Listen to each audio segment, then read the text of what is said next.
So I'm Kristen Marshall. I'm the Executive Director of EforAll Cape Cod, and I'm joined today by my amazing colleagues. I'll kick it over to you. I am Amanda. Everybody calls me Kai. I'm the Program Manager for EforAll Cape Cod, and we have our third member of the team. Hey, I'm Taiki Magyar. I'm the Program Coordinator for EforAll Cape Cod, and I have been here for about a month or so. I'm killing it already. Ready. And tonight's pitch contest is co-hosted by the Commons. So I spied Jill. We'll pass it over here to her later on in the evening.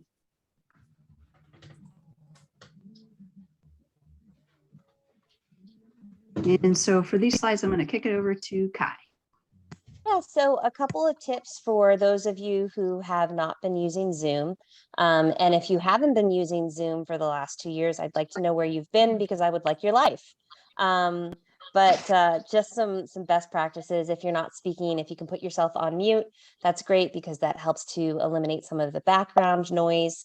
The chat box is enabled, so you guys are welcome to use that to cheer each other on, to share some encouragement and thoughts. Feel free to make full use of that chat box. You can turn your camera on and off. So if you need to step away, feel free to mute and turn your camera off. But, you know, in this brand new world, this brave new world that we're in of Zoom and virtual events, it is weird when you are the speaker and nobody makes noise when you're done. So when you hear, you know, when people finish up their pitches, please do feel free to unmute, make some noise, cheer, you know, give them some applause and some feedback because we all thrive on that. We love to hear people appreciating each other. So feel free to do that. And you can move us on to the next slide.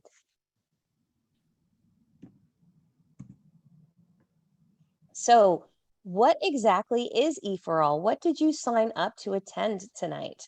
So we are a 501c3 nonprofit. We are dedicated to the economic development and health of the Cape Cod region. And we do that in the best way that we know how, which is by empowering the people in our community, the people who know best what our community needs, to be able to move their ideas forward and to realize them as realities in our community. So we do this in two ways. One of them is what you're seeing tonight. So these are our pitch contests. They're one night only. We lovingly refer to them as Shark Tank without the teeth. We invite people to come in, pitch their ideas. Usually that is for businesses and nonprofit organizations. A little twist tonight where we're adding policy ideas. And we'll award some cash to hopefully help some of these ideas continue to move forward. The meat and potatoes of what we do is also twice a year, we run an accelerator program where we help with people develop the business skills and the networks that they need in order to build solid foundations for their businesses in our community. So that's a little bit of a rundown of who we are.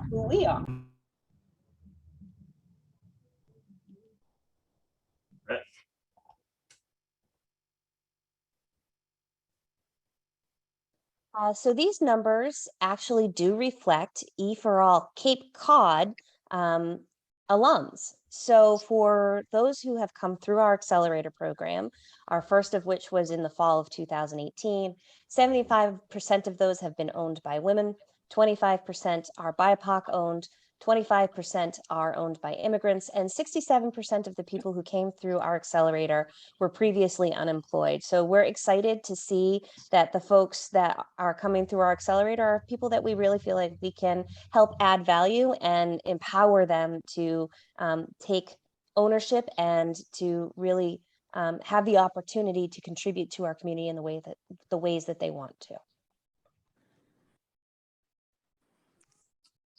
So just a little bit of an overview of the types of industries that come through the EforAll programs. Unsurprisingly, given that we're on Cape Cod, a big chunk of those are services, but you can also see that there are other types of industries that are represented among our alumni, including food, retail, nonprofit, and others.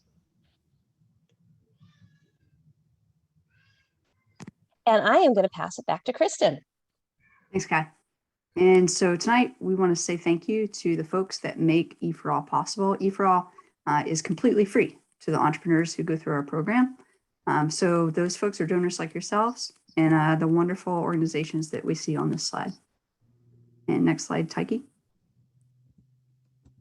And a big thanks to Bank 5. They've committed $25,000 a year over 3 years. And so a huge supporter, and a big thanks to Bank 5.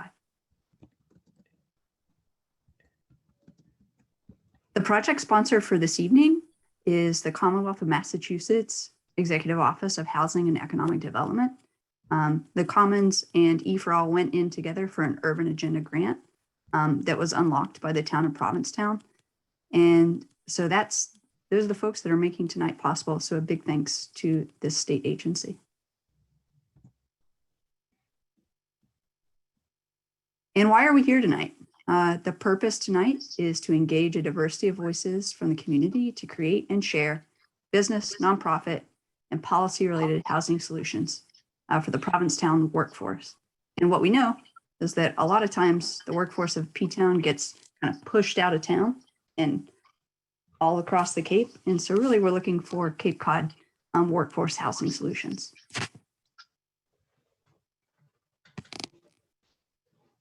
So a big thanks to Town Manager Alex Morris of Provincetown, who kind of helped us unlock this grant.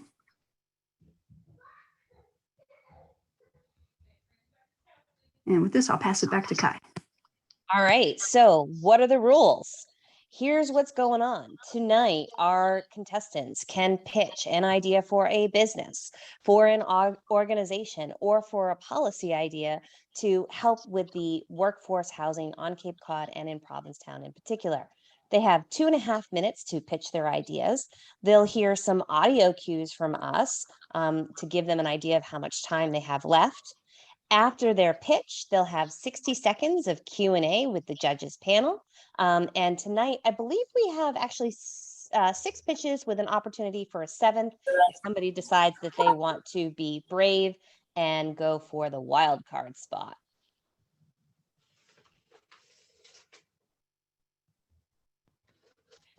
We're also going to have some commercial breaks in between the pitchers. And this is going to be me and Kristen and Tyke tap dancing a little bit. And the idea is to give the judges some time to take some notes, to input some scores and feedback.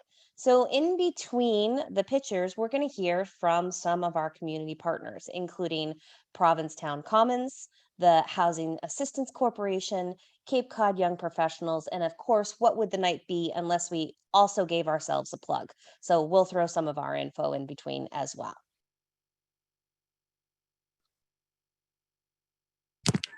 A big thank you to the timer, Kristen. So Kristen's going to be keeping track of that 2.5 minutes from our pitchers, as well as the 60 seconds with the judges. And you'll hear her give some audio cues. She'll let the pitchers know when they have a minute left, 30 seconds, and then when time is up.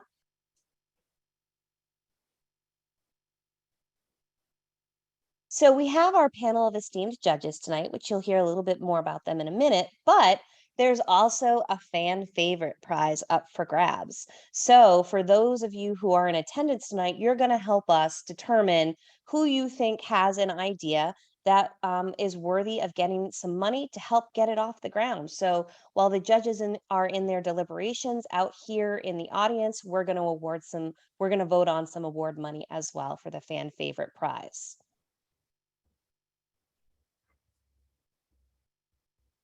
So our judges tonight, we have Senator Julian Cyr, we have Kristen Clothier from CCYP, Orianna Kellner, Stephanie Cox, Matt Kay, and Ted Malone. So to hear a little bit more about them, I am going to turn it over to Kristen for our first bio. And Tyke, each of these folks have a slide. Yeah, he's on it. So first, we are welcoming Senator Julian Cyr, who serves in the Massachusetts Senate representing Cape Cod, Martha's Vineyard, and Nantucket. First elected to the state Senate on November 8th, 2016, Julian is now serving in his 3rd term and is among the youngest senators in the 40-member body. He's the Senate Assistant Majority Whip. Chair of the Joint Committee on Mental Health, Substance Use and Recovery, Vice Chair of the Joint Committee on Racial Equity, Civil Rights and Inclusion, Vice Chair of the Joint Committee on Elder Affairs, and serves on committees with oversight of healthcare policy, public health, telecommunications and energy, COVID-19 emergency management, and redistricting. Please help me welcome Senator Julian Cyr. Thanks, Kristen. That overly generous bio. If you live in Provincetown, you definitely know me. And if you care about housing on Cape Cod, you definitely know me. And if you don't, you probably don't live in Provincetown and you probably don't care about housing. So it's good to be with you. Can you see me? Am I supposed to be seen here? I just see a We can see you. slide with my, okay, cool. Because I can't see that. Okay, cool. Yeah, I have to adjust the screen and make sure my hair looks good.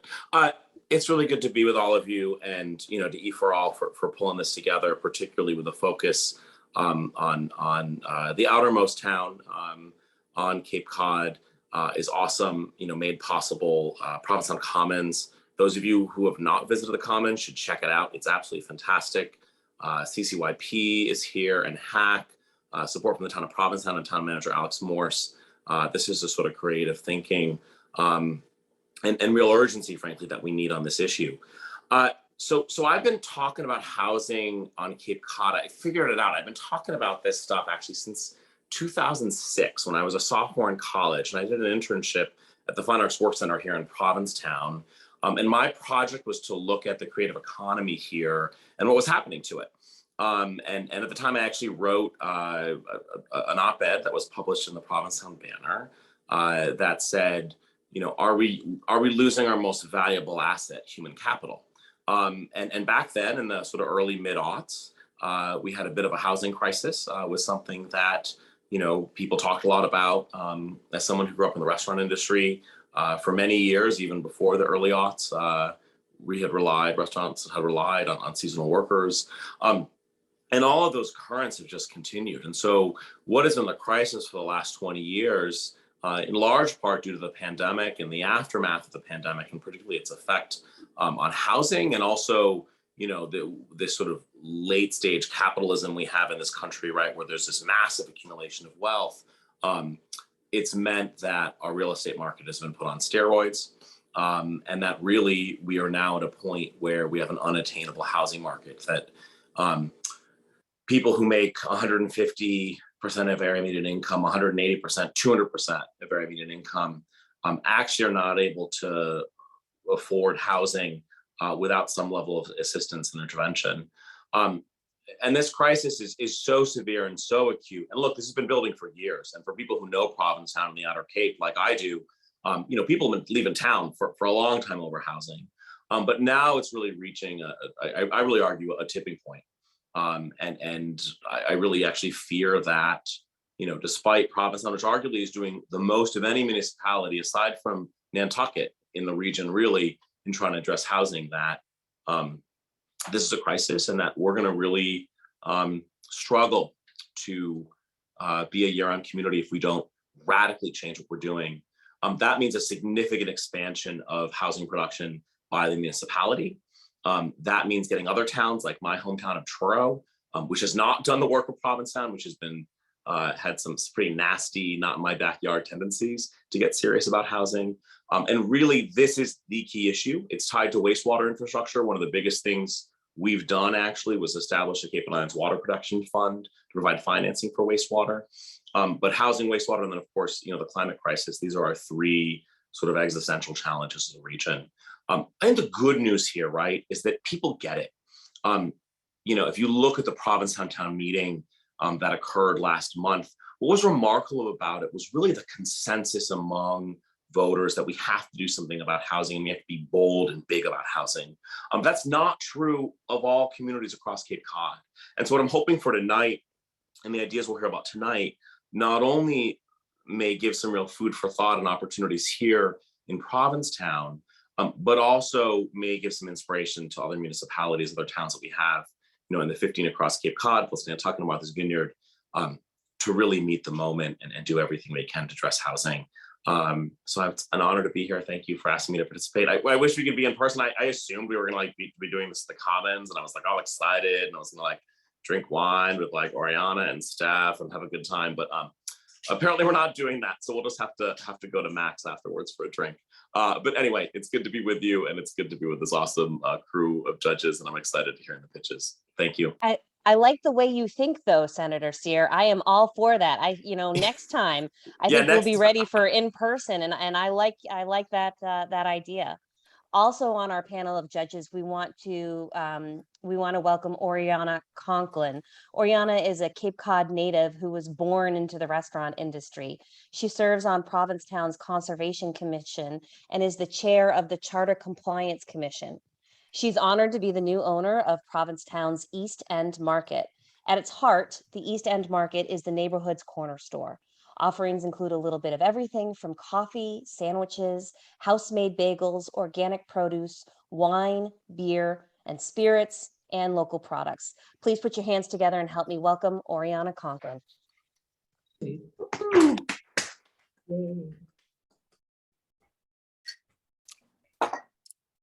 Oh, I don't know how to follow that up with Senator Cyr. No, but thank you for having me. This is obviously a issue that's very near and dear to my heart. I grew up here and I've seen so many of my friends kind of be forced out, and I'm very excited for all the initiatives that are going on to make Provincetown a real community again. So Thank you so much. We're just going back here to highlight one of our other judges, Kristen Clothier. She's the CEO of the Cape Cod Young Professionals, a regional nonprofit whose mission is to shape the Cape by creating opportunities for our workforce and inspiring leaders to connect, engage, advance, and lead. Each year, CCYP hosts the Shape Your Cape Summit, which convenes hundreds of businesses and nonprofit leaders, elected officials, and local employers, and the Cape's young workforce for solutions-focused decisions on key issues that impact young working Cape Codders' ability to live, work, advance, and thrive in our region, including the availability and affordability of workforce housing. In addition to her experiences in nonprofit management and higher education, Kristen's prior work experience includes working for 3 regional planning agencies in New England, including on Cape Cod and Martha's Vineyard, with projects focused on economic development, local and regional comprehensive planning, natural resource focused technical planning assistance, and regulatory review of developments of regional impact. Wow, that's a lot. Welcome. Yeah. Thank you so much for letting me be one of the judges here this evening. Thank you so much for the introduction, Taiki. I am so excited to hear the innovative, creative ideas that you are all going to share as you pitch this evening. And I will have the opportunity to tap dance during one of the commercial breaks and share more about CCYP more broadly. But big picture, I think it's so important to have these opportunities to come together, to have solutions-oriented discussions, and to exchange innovative ideas to address the most critical issues facing our region. And clearly, workforce housing, availability, affordability, and workforce recruitment and retention are so key to our region's future. So thank you for having me, and thank you all for being here.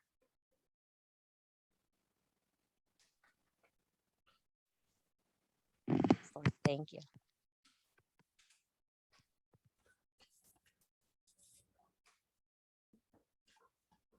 Okay. Next, we have Stephanie Cox. Stephanie Cox is a 14th generation Cape Codder who has chosen to put her political expertise to work advocating for housing opportunities for fellow locals. Through her activism training and political consulting business, Nexus Works LLC, she trains advocates and nonprofits and has organized campaigns in her home community of Cape Cod for better municipal zoning.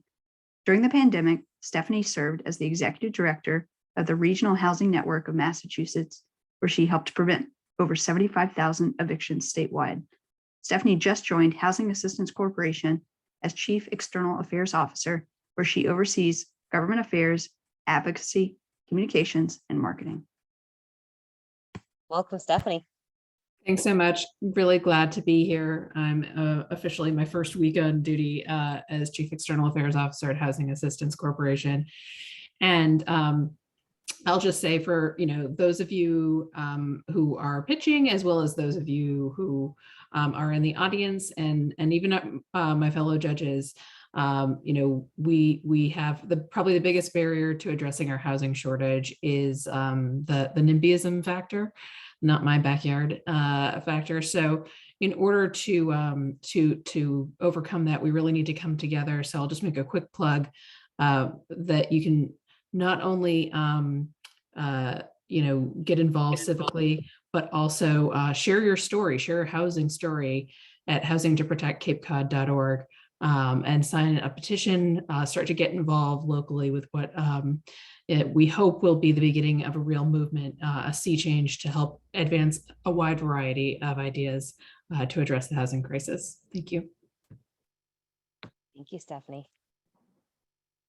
Next up, we have Mac Hay.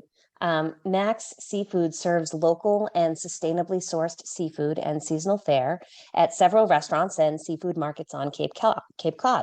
Mac's Shack and Mac's on the Pier in Wellfleet, Mac's Fish House in Provincetown, Mac's Market and Kitchen in Eastham, Mac's Chatham Fish and Lobster, and Mac's Seafood Market in Dennis. Founded in 1995 by Mac Hay, the company also includes a wholesale division as well as the Cape View Motel in Truro.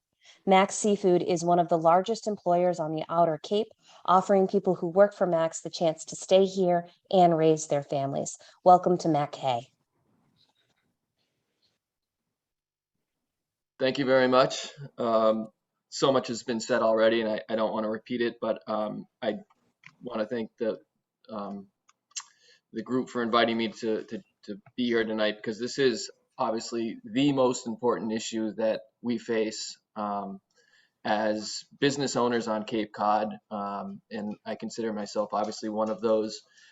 As Julian Cyr said, Senator Cyr, this is a crisis. We are at a tipping point, and it's something that my group of employees and everything from top to bottom in our company is something that we talk about and deal with on a daily basis.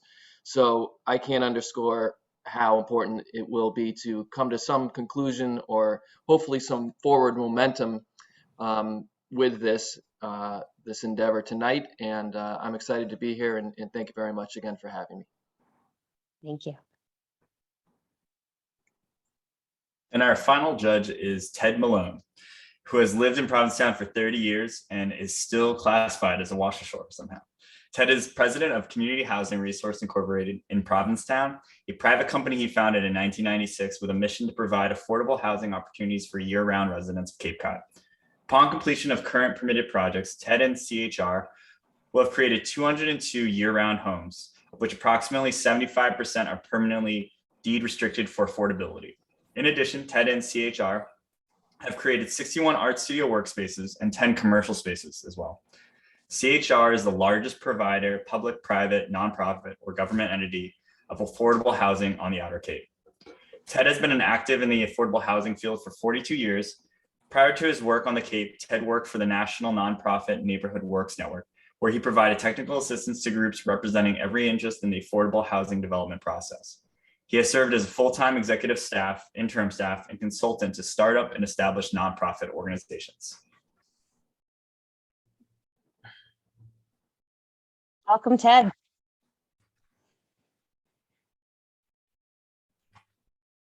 So thank you for including me, and it's going to be exciting to hear some new ideas, because I've been doing this for 40 years and we need new ideas. We've made a dent, but we have a long way to go. So very much excited to hear what people have to say.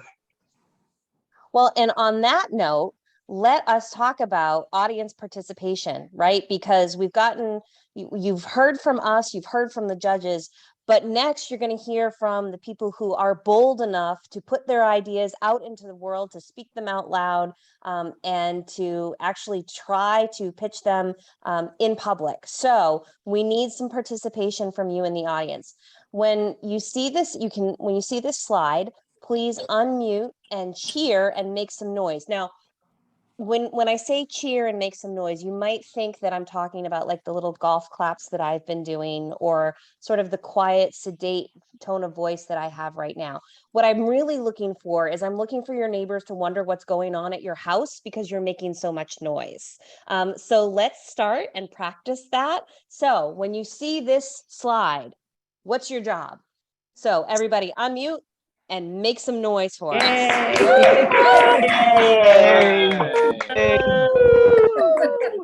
All right, you guys are hired. Excellent, fantastic job. I am already excited for tonight. So let's hear some pitches. Let's hear from some of the folks. And we are going to start off with our first contestant. Taiki, who do we have up first? Mariah Fadalgo. Mariah, the floor is yours. Right. Hello, everyone. So yeah, my name is Mariah Fadalgo. I was born and raised in Orleans. I am a NOSIC grad. My husband's a NOSIC grad. I also own Wildwater Collective in Orleans, so I'm a small business owner as well. And it took my husband and I 2 years to find housing on the Cape. We have a huge network, we have finances, and it still was an incredible struggle. So that's where I'm coming from. I want to talk to y'all a little bit about accessory dwelling units and kind of expanding on that idea. Many towns such as Wellfleet and Brewster have expanded their ADU bylaws in the last couple of years, which is great. Sort of the quick overview of what that might look like is adding a cottage or a apartment to a full-time residence. Both of those residents have to be year-round, which is great, prioritizes things for workforce housing over Airbnb. The problem is if you're looking at it from a renter's standpoint, or somebody that is maybe not capable of coming up with that down payment or has barriers to entry of buying a home, where the median home price on the Cape last year is $570,000 and only climbing. What that means is the equity that the homeowner has in renting and having that extra space stays with that homeowner. So if I, as a renter, build a ADU on a family property and I leave, I get no equity. That money stays with the homeowner. As a renter, is a barrier to homeownership is losing all that money to pay someone else's mortgage, right? So my dream would be to expand the bylaws for what an ADU could be. So I'm talking about less permanent structures such as tiny houses, perhaps expanding it to campers, things that don't necessarily have to be tied into a traditional septic system, which I know is a barrier to a lot of the higher density housing on the Cape.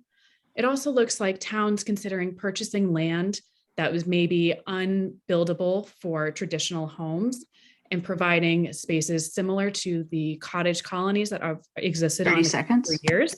Thank you. So what that looks like, you can take taxes from real estate, you can use them for community preservation acts, and create these spaces where people that don't need a traditional brick and mortar house have the opportunity to think outside the box a bit. And I know aesthetic on the Cape is a real challenge. You can put those laws in wherever you like, make that a barrier to entry, but really just consider expanding what traditional homeownership and traditional housing looks like and have a quicker solution for people that don't necessarily need that. All right, let's give it up for Mariah. Yeah. All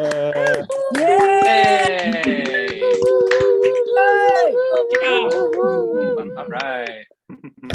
All right, so I have a couple of questions already coming in from the judges. It looks like the first question I have is from, and we have 60 seconds. So let's see if we can get maybe two in. But the first question goes to Senator Cyr. Wait, I have to ask the question. They have to answer within 60 seconds. Yeah, 60 seconds. Yeah. Okay. Off script. Mariah, thank you for presenting. You're wonderful and awesome. Talk to me a little bit about cost, right? I love ADUs, work to make an ADU bylaws happen. Yeah. But if you look at cost, material costs have escalated, particularly with inflation. How do we get at cost when it comes to ADUs? Okay, so the average tiny home price is between $30,000 and $60,000. Now you can do it on a budget, you can go high-end appliances, et cetera, right? So you can get that price down. If you're thinking about what a down payment is on a home, that's your down payment already. So you've already cut your costs a lot. I have not enough time, we can sidebar, but I do have the research. Basically, my point being is there are many people like you said, that have that median income that is 150, 200% over the lowest income, and they have a little bit of money. They have some savings that could purchase that size situation and perhaps sell it to the next person that falls into the same category.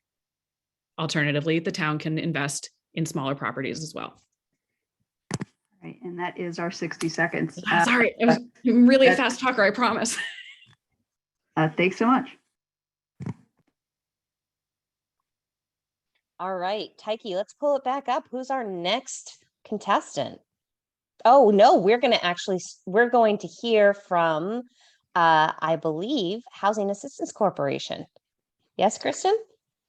Yep. So essentially we have these commercial breaks so that the judges have time to input their feedback. So let's kick it over to Dave Quinn. All right. Good evening, everybody. My name is Dave Quinn. I'm the Director of Housing Development at Housing Assistance Corporation. For those of you who don't know, HAC is a regional nonprofit organization based in Hyannis, but we do serve all of Cape Cod and the islands. And we have a lot of different services that I don't have the time to get into in detail, but I encourage you to check out our website. We provide services ranging from helping people who are in really difficult housing situations, facing homelessness, or maybe need assistance with rent. We have a first-time homebuyer program.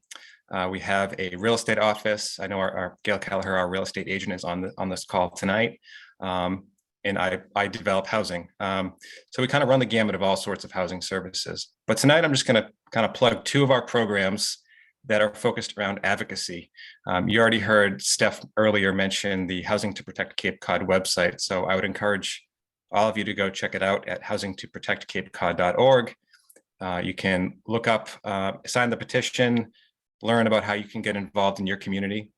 One of the biggest challenges to moving housing issues forward is getting people to show up in meetings and make their voices heard. So this is a great opportunity for you to learn how you can do that in your community.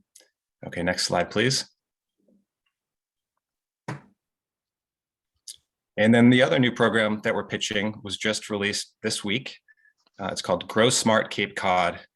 And this is a collaboration between the Association to Preserve Cape Cod, which is an environmental group on the Cape, and Housing Assistance Corporation. So we have a housing agency and a conservation group joining forces to try to create a shared vision for how Cape Cod can be developed in the future. We know that 85% of Cape Cod is either already developed or already protected. So there's very little space left for us to put the remaining housing. So this is really an effort for both groups to get together and try to think collaboratively about where are the best places that we need to protect and where are the places that are most appropriate for housing. So again, we just released this project this week. You can go to growsmartcapecod.org. It's an interactive map. You can search it, zoom in. We hope it's a great educational tool for yourselves and for your communities as you start thinking about housing. And I'd like to invite you all to a more in-depth workshop coming up in 2 weeks on May 31st. So I'll put that link in the chat, and hopefully some of you can make it. Thank you. Thank you, Dave. Really appreciate that. And looking forward to seeing more of that as that comes along. So we're going to now invite our next pitcher, Karen, for Art Space Meets P-Town Inn. Karen. Hello, hi. Thank you for having me. And I have 2.5 minutes, so we're all on the same page. I guess when I first heard about this, I said, what is workforce housing? And that means so different things to many people, but it really is about repopulating our community. Workforce housing is the people that live here, who work here, or want to work here. And so how do we solve this? It's a national problem. When I was researching how to get financing for the Provincetown Commons building, there was 5 artists, and we all got together and we called Art Space, which is an organization out of Minneapolis. And they are real estate developers for artists and art communities specifically. And they manage it, they get the funding, and they tailor it to the community's needs. So Provincetown is not like a one size fits all. They have 56 projects that are been proven and tested. They range from $2.5 million to $52 million. This is the $52 million project. And they take over pretty much existing properties and repopulate it with, affordable housing, opportunities for people to buy or to rent. So I was thinking, where could we do this? And I said, how about the Provincetown Inn? It was for sale a couple of years ago. It has a great footprint. It's historical, so we get to preserve that. And we could, have it a multi-use property. Like it could be, I'm sorry, I get really nervous. It could be long, year-round housing rentals. It could be short-term rentals. And the way I saw it was the short-term rentals everyone would at least have a room instead of a bunk bed, which I think is really important. Then if the seasonal people leave, then we could develop a program where cultural tourism, we could invite theater or production people to workshop their things, much like the Fine Arts Work Center does. They invite residents to come in the off season. So we could just have like a shifting of populations, just to fully utilize part of that space.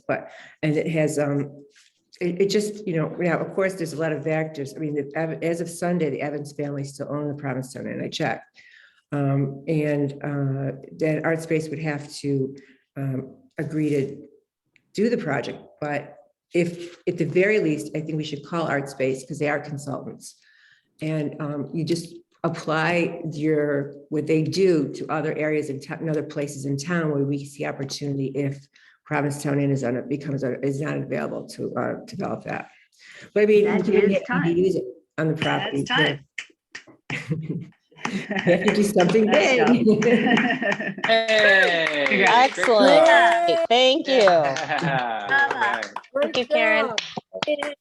And so before we hear from Jill, let's give our judges a minute to ask some questions. So judges, if you'll let questions by shooting me a question mark in the chat.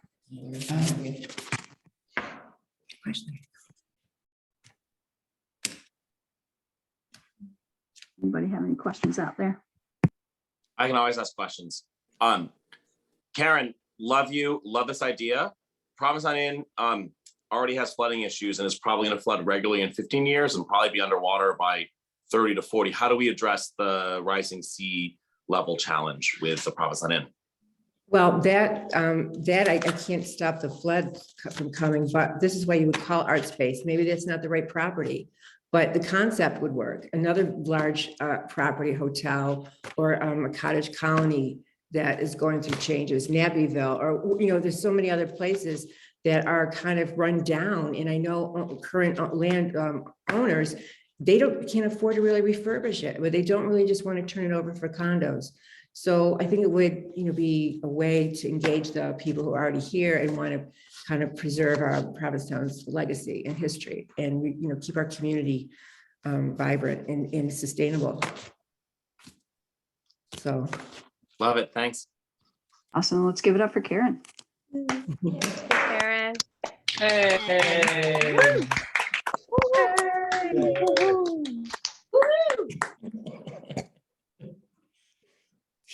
That's awesome. And over to Jill.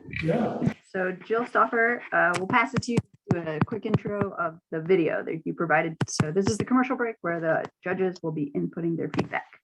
So over to you, Jill. Okay, great. Thanks everybody for inviting me. First, I just want to give a shout out to EforAll. I also want to just let folks know that I've been a mentor in the program for the last 3 semesters and probably will do the 4th because I can't say no to Kristen.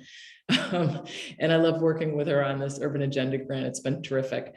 So as you know, the Commons, we're heading into our 5th year. Next year, we have lots of support from the arts. We support artists through studio space as well as through exhibition space. Right now, we currently have over 50 artists in P-Town. Oops. Right now, we have over 50 entrepreneurs that are using our co-working space.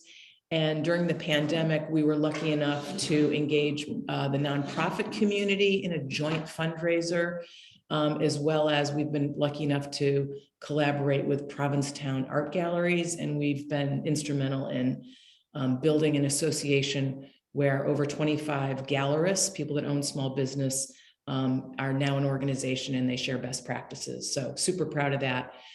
With that, I'll turn it over to the video. We've got lots of creative professionals that we come across every day. And so we wanted to, make a video, and we used one of our members to do that. So this is Ahmed Ibrahim's video of the Commons. Enjoy. One of the reasons I really wanted to be involved is I landed here in 1985.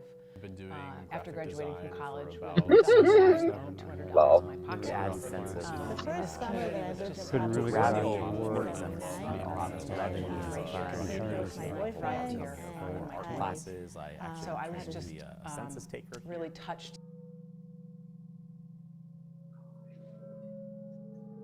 The Commons, I absolutely love it. It's been really super inspiring for me. It's a super positive space to be working in. Everyone is really, really, really creative, and it's really afforded me a wonderful path for my creativity, and I just love it here. We're here for entrepreneurs, for artists, for startup businesses. We offer support. Obviously, we offer some commodity in Provincetown called space. But most importantly, we offer community. And so we've worked over the last couple of years to build that and feel really good about where we are right now. I've been in the Commons, this will be my third year. I have a lot of obsessions, and then one of them is definitely rainbows, which I'm not really sure why. I like to work a lot with figurative, self-portrait, 70s porn, and so it's been kind of invaluable because I can work on a lot of different pieces at once. We're in the old community center in Provincetown. Since its doors have opened in 2019, I know a lot of people in this town who are doing work here, who are able to have a space, whether it's to be creative, whether it's artists and screenwriters. People across the work span have been able to rely on the Commons. And I think that's really something we didn't have here on the Outer Cape, and it's really fitting and filling an important niche for our community. We arranged a program called Storytelling, Guts and Glory. So Joey Soloway, who's the executive producer of Transparent, Murray Bartlett, who's on HBO's Looking, and Phil Jimenez, who works for Marvel Comics. It's been nice to have a personal space to try to read, try to just have clarity, to experiment more.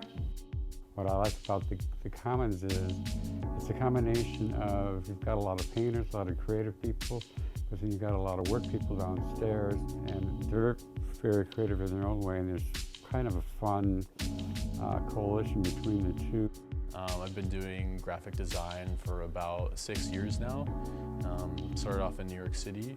Finding a spot like the Commons that's affordable, somewhere I can go, and it's been incredible. I've been in this space since December, so that's coming on 5 months. And it's been really cool. I'm not like a trained artist, so this has been the first space that I've been allowed to sprawl out all of my stuff. And have like 4, 5, 6 different projects going is awesome. What we're doing here in the Commons is we're creating a short documentary series called Remnants, which is all about people who've lived and died in P-Town. Portraits of these people through the beloved objects that they left behind. And their story told by the people that loved them. As we continue to transform passions into sustainable careers, we invite you to become part of the Commons. With your generous support, the Commons will continue to build a thriving community for our local creative and business professionals. Be a part of the story.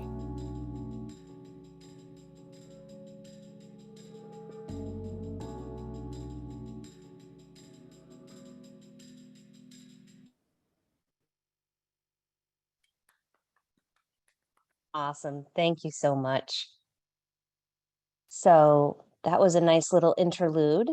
And now, Taiki, if you want to pull us back into the contest and the slideshow, let's see who we're hearing from next. Next up, we would like to hear from Paul Benson with his policy ideas to support livable housing. Paul. Thank you. So I start with an observation.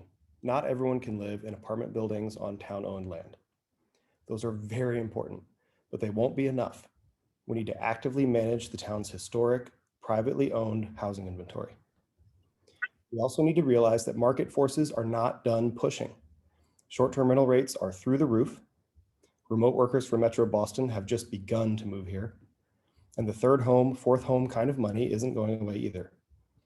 In an unmanaged market, worker displacement is going to get even worse. I propose zoning bylaws that work toward two goals: increase the town's overall number of units while capping short-term rentals at their current number and issuing them licenses that can be sold. Market forces will shift those licenses towards the largest and most valuable properties, opening up the smallest, least valuable units, the attic and basement apartments that were the historic homes for this town's workforce. So first, increase unit count. End single-family zoning, as Maine and California have already done. I would start with 2 units by right within existing structures, and as many units as would still comply with our setback and coverage rules. This should particularly increase unit count in Res 1. Then cap short-term rentals at their current number. Issue all 1,100 properties on the short-term rental taxpayer list a license and make them transferable and sellable on the private market, like liquor licenses in San Francisco.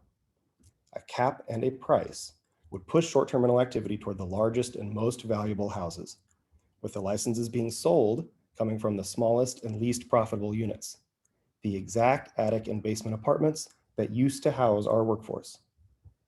These are units that wealthy people won't live in. With their short-term rental rights sold off, many of these smallest units will become worker housing again. I also envision more units on the waterfront. First slide.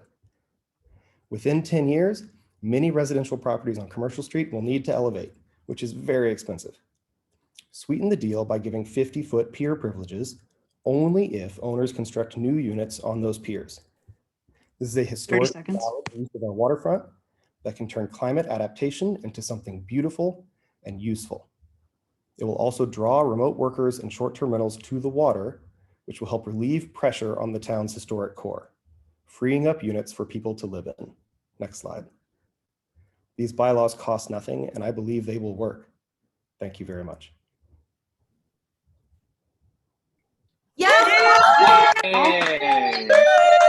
Oh yeah, that's fun. Yeah.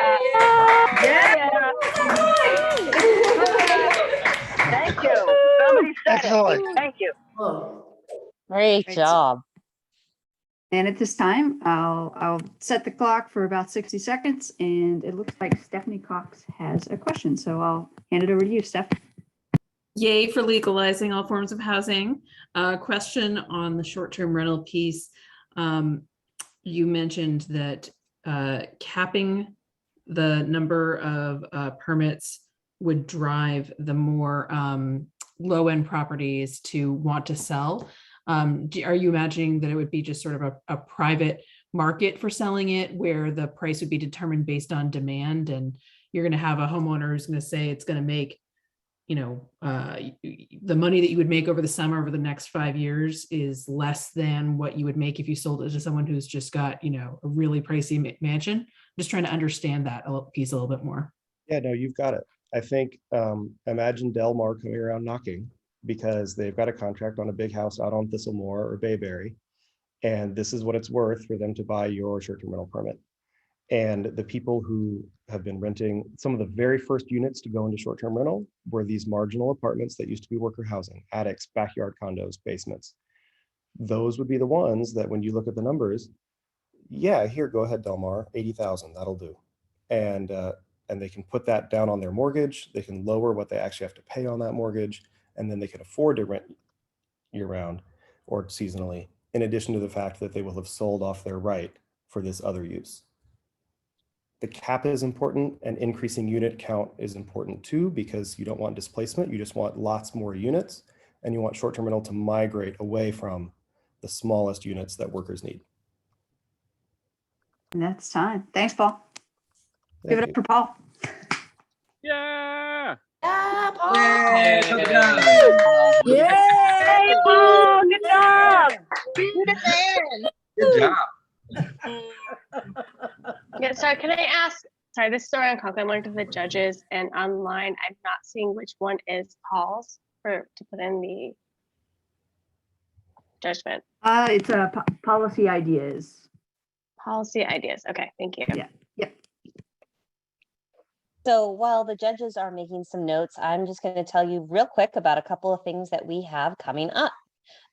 So on June 1st, we are doing this all over again at Cape Cod Beer in partnership with Love Live Local. The theme for that one is Cape Cod Made. So we are inviting folks, anyone who has ideas for Cape Cod Made businesses, products, or services to come pitch their idea and have the potential to win a little money to get it started. In addition to that, we also have applications currently open for our Fall 2022 Business Accelerator. This is a one-year program with a 3-month intensive period where we help people with ideas take those ideas and get the business skills necessary to build a strong foundation for launching their idea out into the community. So it is for anyone who has ideas and wants to start to get some solid foundations around it. So the EforAll Accelerator is really for anyone. Plus, in addition to that, it's absolutely free. So this is part of what we do as an organization. There is no financial cost for folks who want to take advantage of this learning opportunity. We do ask for something of value, which is your time, your attention, your time away from family and home.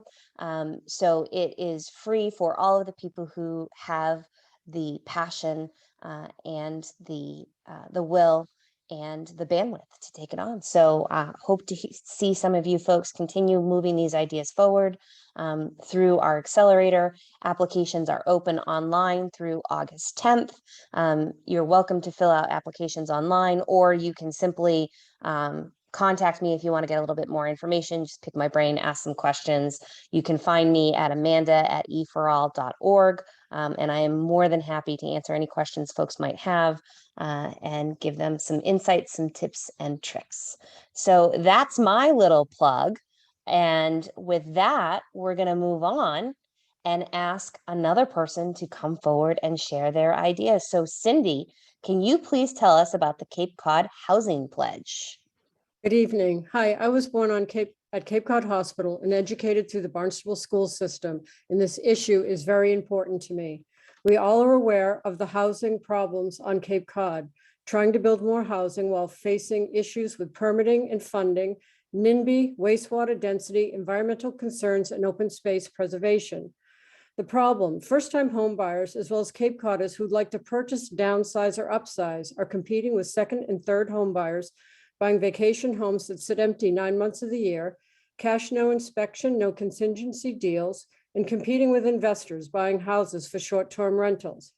There are wonderful programs through HACK and Habitat for Humanity and other groups that help lower wage folks based on income as a criterion. Some lottery housings have a $75,000 total income level to qualify. EforAll is about entrepreneurship and starting your own business, taking risks, hiring people, and providing good jobs. Do we want entrepreneurs and others on Cape Cod to be limited by a $75,000 cap in order to live on Cape Cod?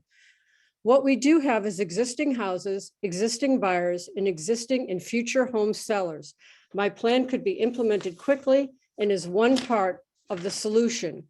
The Cape Cod Housing Pledge. Simply put, homeowners would sign a pledge to sell or rent their home to a first-time home buyer, defined as someone who hasn't owned a principal residence for a 3-year period. Focusing on a first-time home buyers would comply with the Fair Housing Act. My ideal customer or Cape Cod homeowner in this case is a person or someone who owns a home and wants to make sure their home goes to someone who works on Cape Cod and wants to contribute to the future of Cape Cod. Marketing and getting the word out is the biggest first step. Hopefully, the judges on this panel would stand behind and help promote the effort, collaborating with other nonprofits to find and tell stories of homeowners who will sign the pledge and Cape Cod workers looking to purchase houses. 30 The seconds. Cape Cod Housing Pledge is not an income generating idea that would need funding, but instead a way to organize and publicize a new housing option. We need to match homeowners with local buyers. Housing Cape Codders isn't a one solution problem. The Cape Cod Housing Pledge is another tool that can bring people together, increase awareness of the issue, and get more people on board to help in a way that they may not have thought about. Thank you. Great job, Cindy. Thank you. It's a little.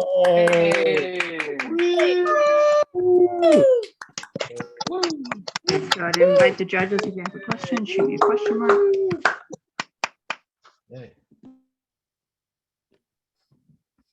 It looks like Stephanie has a question. Yeah, thank you, Cindy. Love the concept, clear on who the buying customer is. I'm not clear on who the homeowner segment is that would be taking this pledge, who would be essentially locking themselves out of, capturing some pretty significant gains in the marketplace. Can you talk a little bit about that? Yeah, sure. They're not, selling their house at a total loss. It's like all things being equal is that they would, instead of selling it to someone who it's their second or third home, that they would give preference to somebody who is living and working here. There are many people that I've run into in this middle layer that, can't compete with and no contingencies, no this, no that down payment, that if somebody could sell to somebody who's going to contribute to the future here, instead of just taking the second homeowner or something like that, just picking somebody who lives here. We need to help our home people that live here. We have 30 seconds if there's another judge.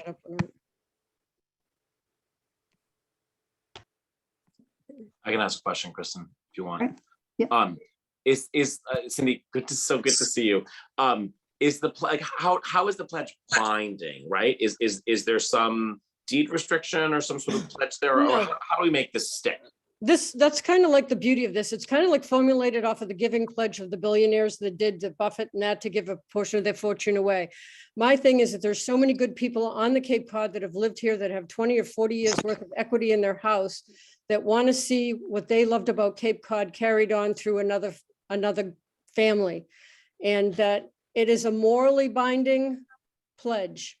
It's a way to bring attention to this issue that, I will sell my home to somebody who's going to live and work here. It's bringing attention to the problem. And time.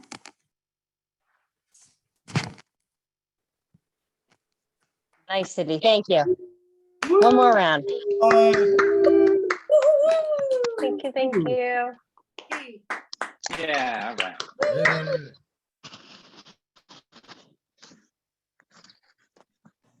All right, so I'm up next for the next commercial break, but I don't really have much good to say. Unfortunately, I don't have to speak too much since I can usually capture other people saying really cool things.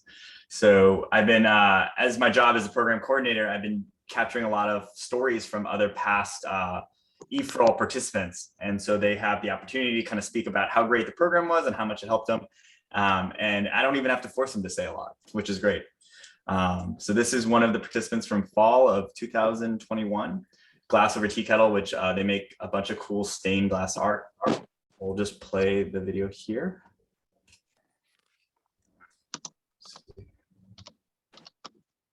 All right, here we go.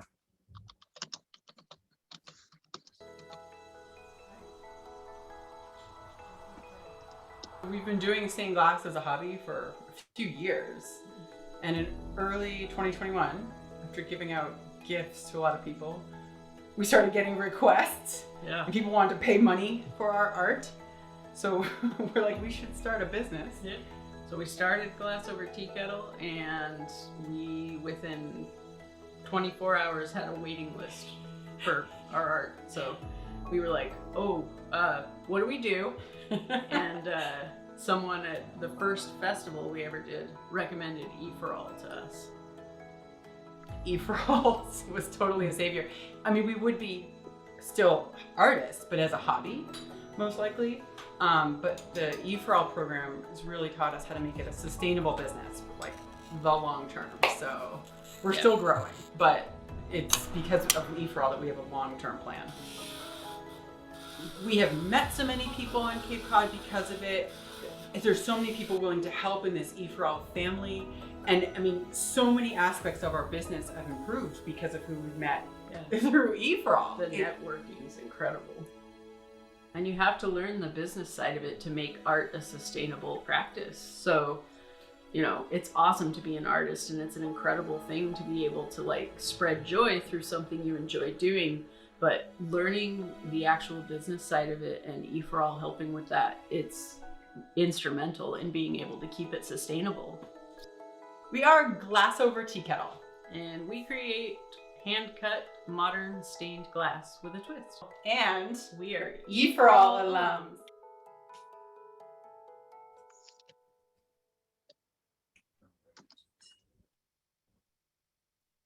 I might be a wee bit biased, but I love them. Cool. All right. Next thing. Oh, I think So, Coco welcome, actually guys. had a conflict. Okay. Yeah, I think Coco had a conflict, so I don't think she's Skip it. Coco's yet. No, it's okay. Should we do another pitch or? Let's do another pitch and then Okay, head back come to back. the commercial break. Yeah.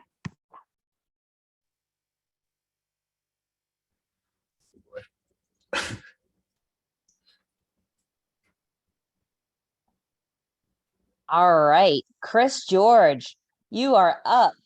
Cape Yeah. Cod Home Reclamation Project. Tell us more. Yes. Okay, ready? My name is Christopher George, and my idea is called the Cape Cod Home Reclamation Project. I'm a lifelong Cape Codder, a property manager, I'm educated in ecology, and I'm the husband of a nonprofit professional who works in the realm of social justice. I want to approach the housing situation on Cape Cod through a lens that incorporates all of these ideas and my lived experience. And my inspirations draw from the land back movement, and the project is going to be an offshoot of the Cape Cod Nature Repatriation Association. I envision a solution to the housing crisis that leverages the wealth and generosity of philanthropists in the region to restore our communities. Deeply rooted in philanthropic giving, the project will raise money for the purchase of local homes that would otherwise be destined for use as summer homes or Airbnbs. The project will then work to create multi-year rent-to-own agreements with families in search of permanent housing at a monthly rent that is reasonable and works in tandem with their financial resources. The system strives to extend the privileges of generational wealth through community care, not just circumstantial luck. To hearken to a local example in nature, the Wellfleet Herring River Restoration Project proposes the removal of dams to restore life and connectivity to the whole habitat. Likewise, I propose the removal of financial barriers to housing to restore the connections of diverse year-round residents and families to our neighborhoods. The pitch here then is a nonprofit that charges hard for donor-based funding. Let's see. In the book Decolonizing Wealth by Edgar de Villanueva, wealth is considered from an indigenous perspective as a type of medicine that can be used to heal what's broken in our society. This is very much the ethos of the Cape Cod Home Reclamation Project. So now, while I lack the same level of charisma and endearing Australian accent, I would like to leave you with some words from the late Steve Irwin, spoken about nature conservation. And you know what? Money's great. I can't get enough money. And you know what I'm going to do with it? I'm going to buy wilderness areas with it.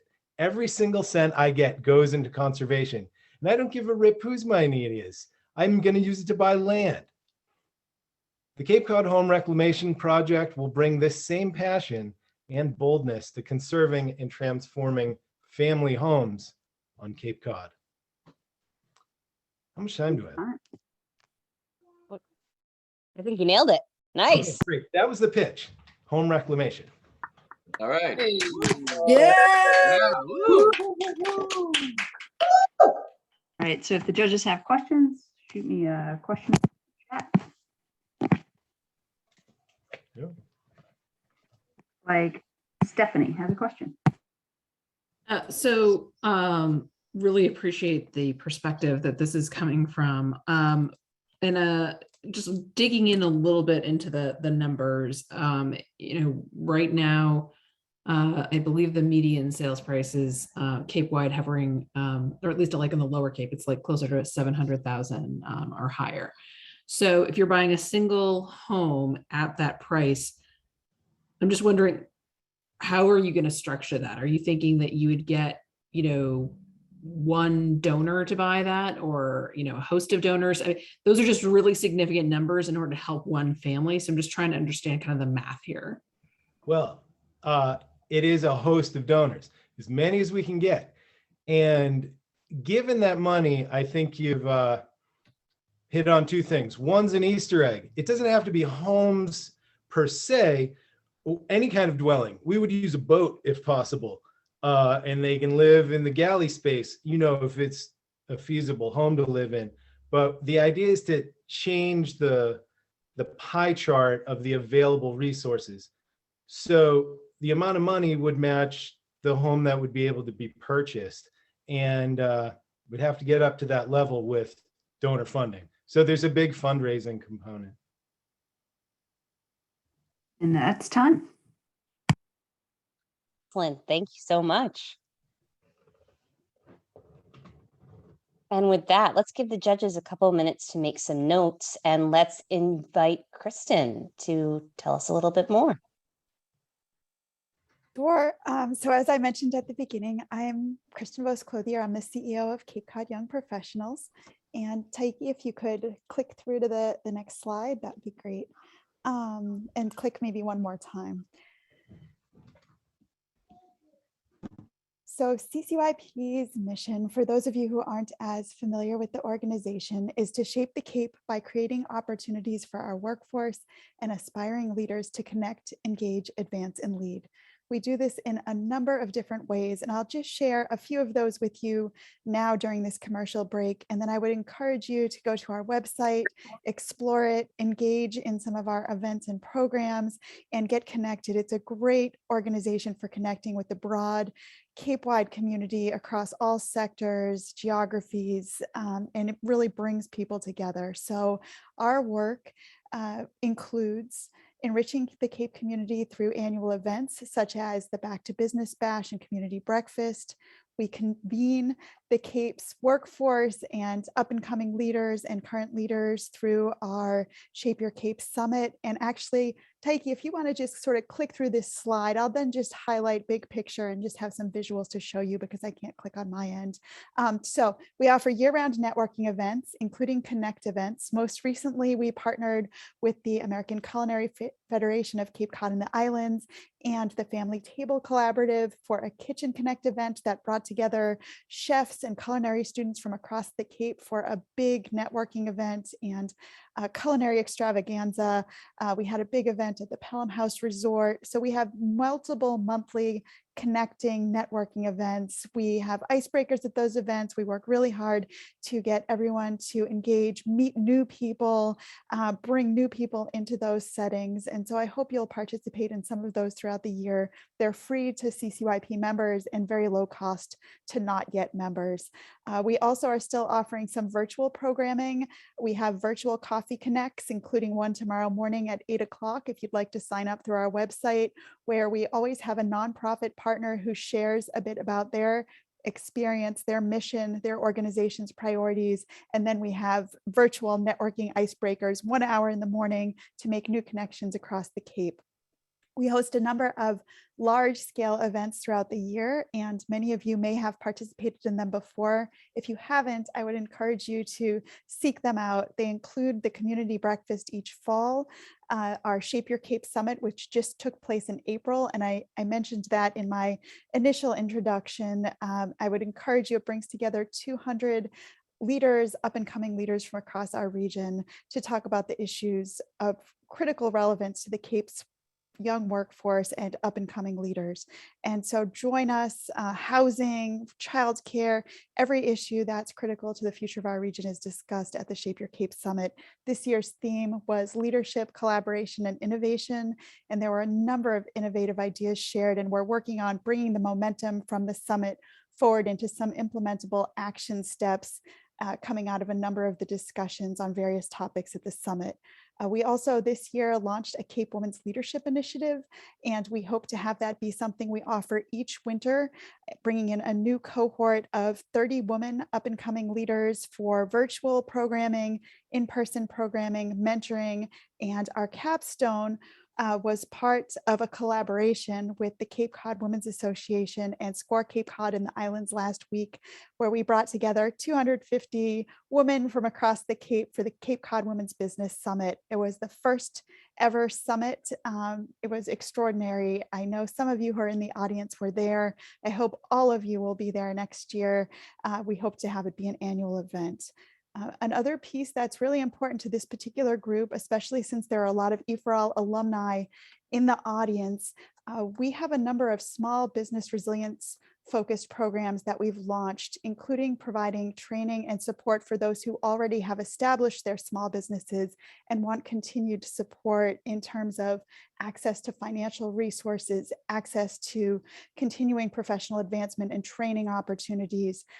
One example is right now we are one of the sponsors for the Empower Digital Grant Program, which is a program through Mass Growth Capital Corporation, where if you're a small business, you can receive $5,000 in funding to support your website development, photography, any digital outreach, social media engagement to build your base and really market your business more broadly. And so if you're interested in that program, you can go to our website, reach out to me. You need a sponsor, and we're one of the sponsoring organizations for that. And we're trying to get as many small businesses on the Cape to access that program quickly. It's first come, first serve.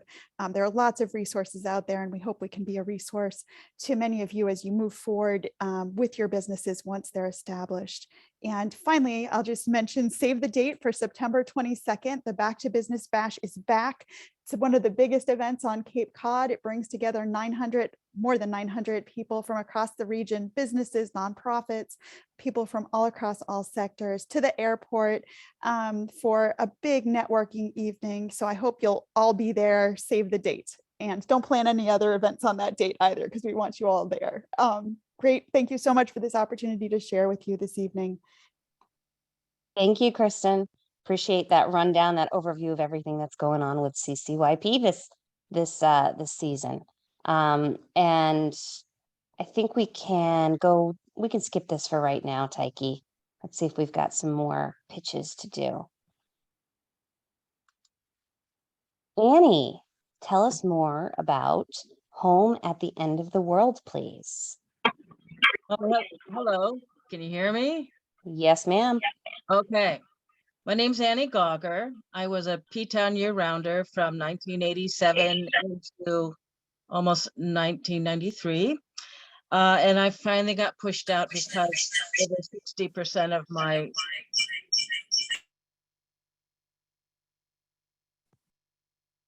We lost your audio, Annie. Is that better? Yep, there we go. Perfect.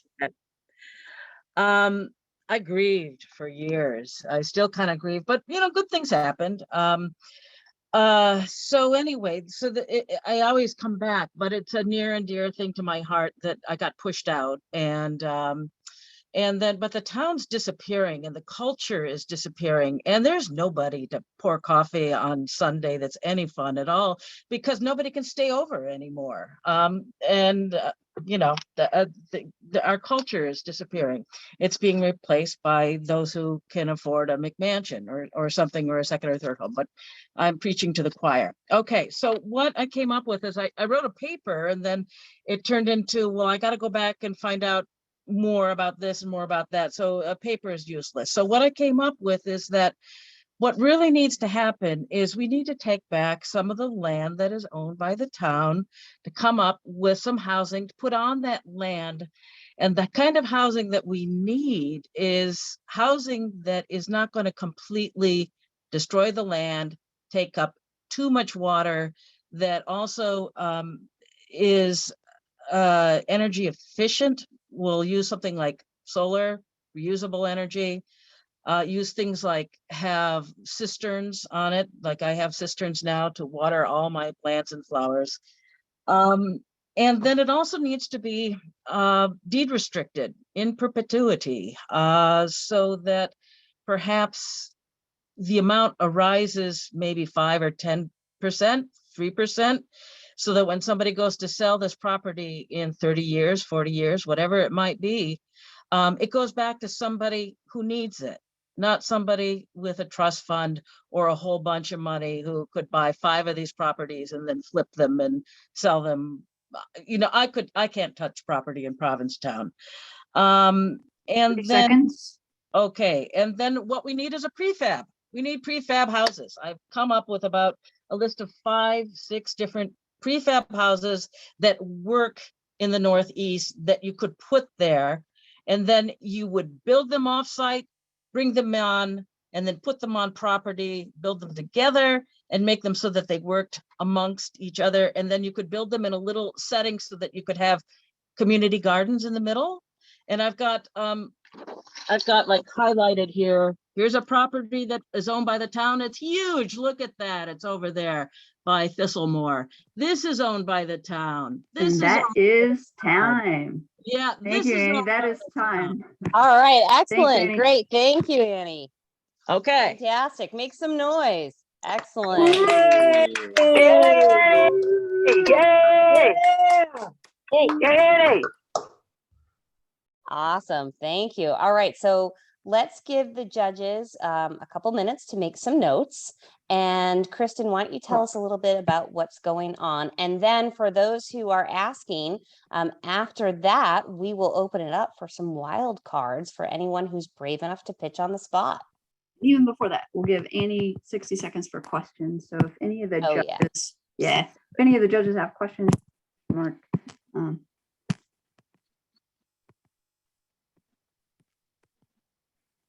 No questions so far. We'll give it another. It looks like Senator Cyr. Over to you. Hey, Annie, thank you for presenting and for being part of the Provincetown diaspora. Unfortunately, there's too many of you. How is this sort of different than the work that we're already trying to do? You identified Site Y, which I'm excited about, ultimately building housing in.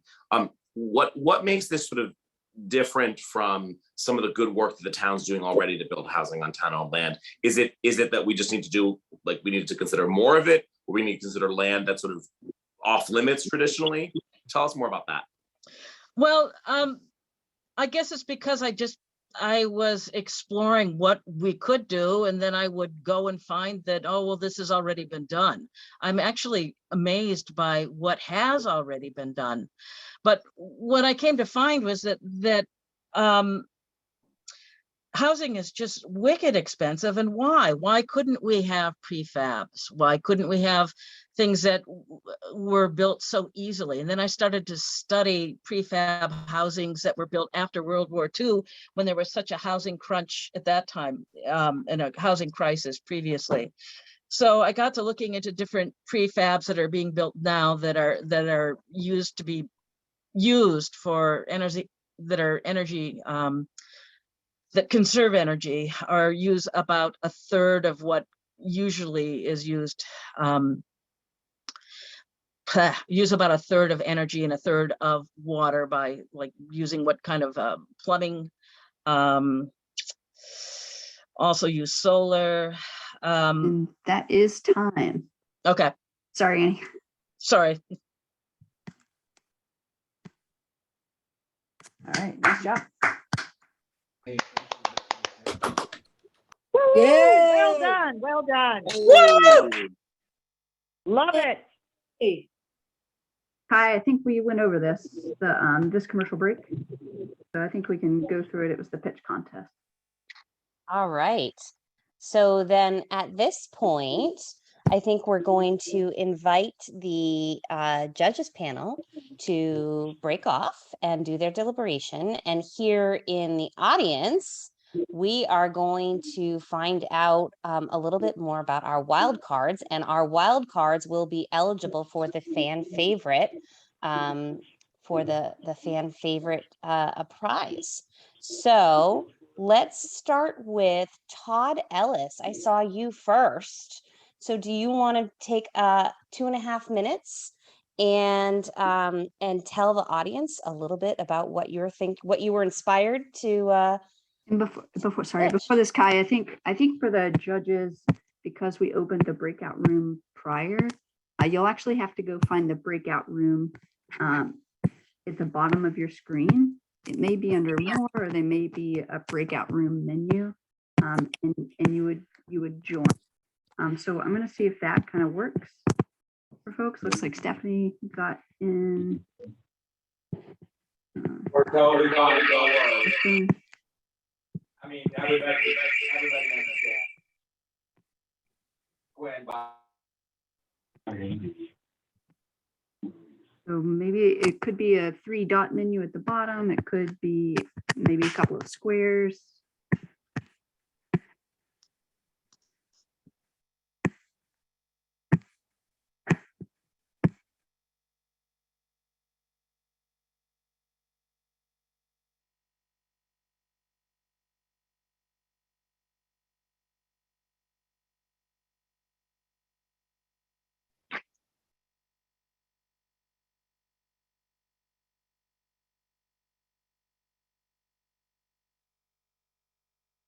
Sorry, I'm not seeing how to get back into the breakout room. If you look on the bottom of your screen, do you see an option that she says might have more? left, I think, and so she needs More. to add it in. Yeah. And then do you see breakout rooms in there? Oh, does she need to No, be? when I hit the 3. Okay, hang on. Let's see if we can find you in there. Yeah, so I just shot her one. There you go. Thank you. Oh, thank Right, fabulous. So we're going to let them go off and have their meeting. But in the meantime, we're going to we have a couple people who have decided that they want to do the wildcard spot. And so we're going to listen from them. And then we are going to do the audience voting, and included in that will be our 2 wildcards. So let's start off with the first person. So Todd. Hi, everybody. Go for it. You got 2.5 minutes. Great. All right. Hi, everybody. My name is Todd. Cape Cod, born and raised. I'm actually a service worker in Provincetown. And I have been here since May looking for a spot. I've not been able to find one. I'm actually going to be living on a boat this summer, so that's kind of fun. However, last summer when I was in Provincetown, I lived in a large house that had 6 rooms, all of which had workers, and it was lovely. However, as you might imagine, that house over the winter was sold and turned into a short-term vacation rental, and that is where the problem lies. So why is that the case? Well, short-term rentals, it's as long as it's more lucrative to have a short-term rental than it is for the cost of the mortgage, it will continue to happen. And it is currently, the market is tilted in favor of short-term rentals. So we're going to continue to lose the housing that has existed for generations as workforce housing around here. Now, what do we do? It's actually similar to Paul's idea earlier, where we put a cap on short-term rental licenses, right? I lived in Key West for a period, and in Key West, they actually took it a step further, and they virtually got rid of all short-term rental licenses. There's about 30 or so that are remaining, but it's a similar situation. Small island, 2 miles by 4 miles, only limited amount of space to build, and you had to reclaim that land in a certain way. So they got right in between it and created 30 tradable, 30 tradable sort of licenses that can go back and forth. I propose something similar in Provincetown. If you have an investment property, you would be able to rent it out for a minimum of 30 days. That just becomes the rule. Short-term rentals have become a plague on our community, and we need to get between we need to get between them and the community housing that has been for years supporting the workers in our town. So yeah, essentially something similar, take something in a place like Key West, which is the same idea as here. Back in 2006, this is when it was implemented. It worked. I lived in housing that used to belong as a vacation rental and was since considered economically feasible and re-rented out to local workers. So take something that's worked, put it in our own situation, make it work specifically for Provincetown, obviously. But yeah, do that at a local level. So that's my idea. Thanks, guys. Awesome, Todd. That's awesome. Great job. Yeah. Fantastic. Todd, I love that you were inspired to do it on the spot. That is bold, fantastic, wonderful. And thank you. We also have Steve, who has volunteered to give us 2.5 minutes on his wild card pitch. So Steve, we'd love to hear from you.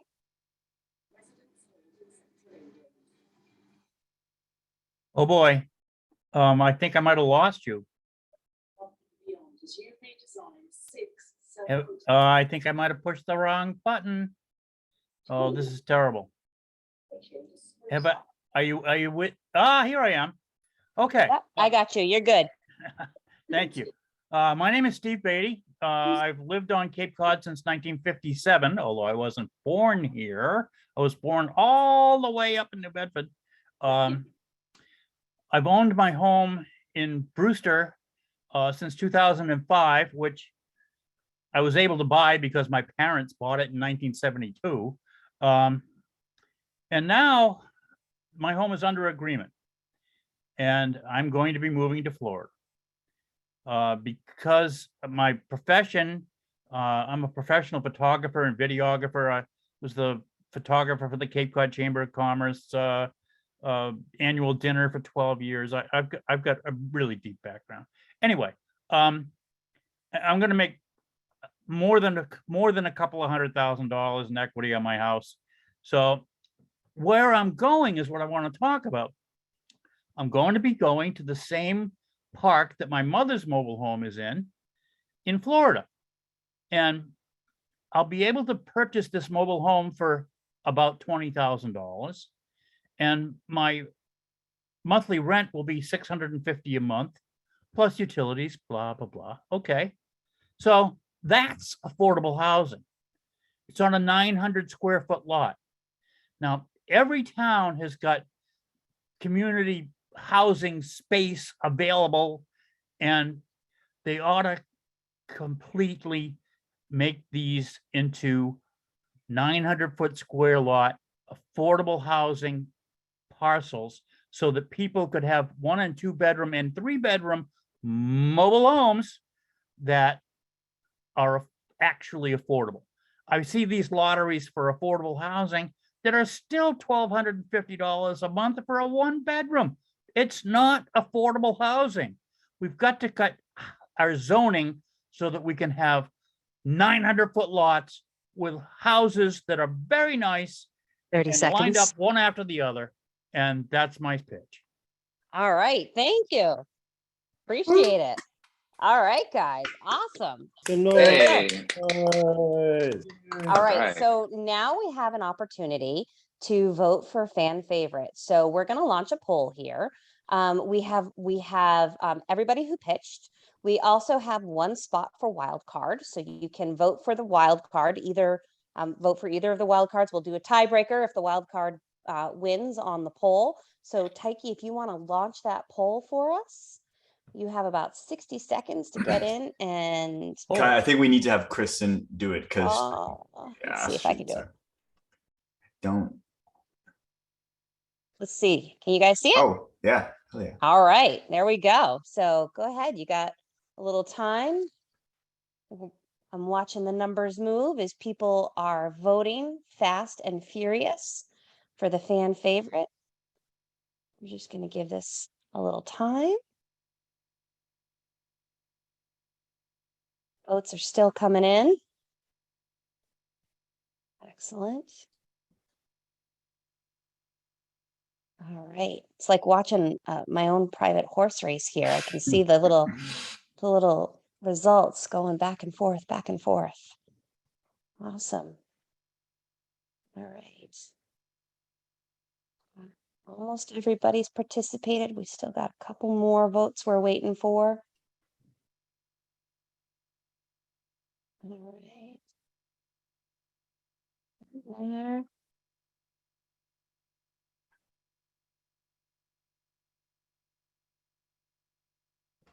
All right. And we have a winner with 62% of the vote.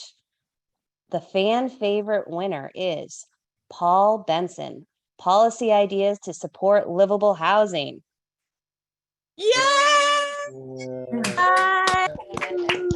All right. Yeah. Oh, Paul, that was awesome. All right. Shh, nobody tell the judges when they come back in, okay? This is our secret. Just all of us in this room for right now. We'll tell them when the time is right. Don't tell them right away. I wanted to also give you guys an opportunity. It's one of the things that sometimes we miss when we have these virtual events is we don't have the opportunity to give feedback in the same way that we do in person. So I'm dropping a link here in the chat, which is a Padlet. So it works very much like any of the social media platforms that you are familiar with. It's little sticky notes with each person's name and their idea on there. You can give it a like, you can give it a thumbs up, you can go in and put some comments in. If it's somebody you want to connect with later, you can leave your contact info, but go ahead, click the link on the Padlet and leave some nice feedback for folks, for them to be able to see a little bit about what you thought and who you might want to connect with, and give thumbs ups to those ideas that you love. We'll leave that open for a little while for folks to be able to do that. So I'm going to give you like 60 seconds. Go in and write some of your thoughts on that Padlet. And actually, I'm seeing that our judges panel is coming back in to the room. So I'm going to drop that Padlet link one more time so you guys can see it. This is what the audience is working on right now. They're going in and leaving some sticky note thoughts for the folks who competed today. And Taiki, I think you can take us back to the slideshow when you're ready. Alrighty. I think we're gonna skip Captain Rich because Okay. we're good here. Where do you want me to take it from? Why don't you take it from Right after that, becoming a mentor. Yeah, why don't you take it from and I'll turn it over to Kristen. So Kristen, whenever you guys are ready. We are here. We're ready to go. All right. So I am handing it off to you. If you want to talk about mentorship or if you want to jump right to results, you tell me. Let's head over to results. All right. So let's go. Taiki, you can move us in. So before we start. Yeah. Oh, go ahead. I was going to say, before we get to that, I just want to say congratulations to everyone who was brave enough to participate. It's scary to put your ideas out into the world and to do it in a situation where you don't know who you're talking to necessarily. And so, we all know that workforce housing is a big challenge that we're going to have to tackle. And it's probably not going to be one single idea. It's going to be lots of great ideas. So thank you to everybody who participated, because we need all of you. And we need the ideas and the participation of everyone who was here tonight. So thank you. Having said that, let's award some money.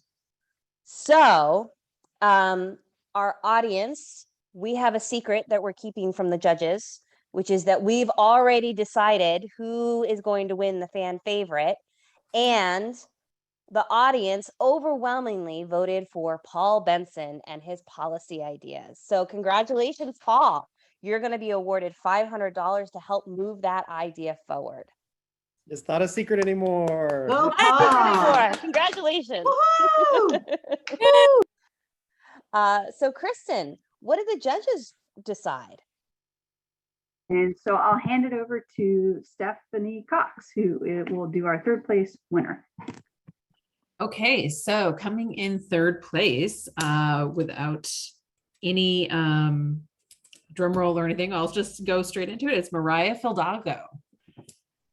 Mariah Oh, thanks. Congratulations. We thought, and especially as someone who helped pass most of the ADU bylaws in the Cape, that you had some good nuggets of ideas there. And actually thought too that one of the other contestants' thoughts around prefab might be something for you to explore, along with investigating into the sort of the wastewater challenge piece, because we do have to incorporate that as well. But there's certainly some opportunity to look into that. And congratulations. Thank you. Congratulations, Mariah.